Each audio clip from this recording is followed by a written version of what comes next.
69.5 boqolkiiba dadka isticmaala mobilada iyo kombiyuutarka waxay ka cawdeen problemyo la xiriira indhaha waxyaalaha ugu badan oo markii dadkaas la sii ogaaday ay ka cawdeen waxa ugu badnaa tiredness of eyes inay daal indhaha ah ay soo arkaan waxyaalaha ka qayb qaata qofka inuu daal indhaha dareemo indhaha xanuuna waxa kamid ah dadka inuu shaqadiisa watahay inuu ku shaqeeyo mobile ama computer amaba inuu waqtiga uu isticmaalayo mobilada iyo computerska ay ka badan yihiin inta normal loogu talagalay ee ilaa 3 saac maalintii oo dhan dadka qaar waxa dhacda inay qabaan problemo indhaha already jiray oo uga sii daraayo marka ay mobile iyo computer aad u sii isticmaalaan marmarka qaarna waxa dhacdaba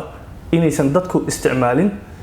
safety measures waxyaalaha loogu talagalay qofka inuu indhihiisa ku ilaaliyo si uu si dhibaatooyin kale u dareemo waxaas oo dhan isku tagay ayaa waxay dhaliyeen in 69 ku dhawaad boqolkiiba dadka mobile iyo computer isticmaala ay dareemaan problemo la xiriira indhaha waxaana loo baahan yahay arrintaas in lagu baraarugo qofkan uu raadsado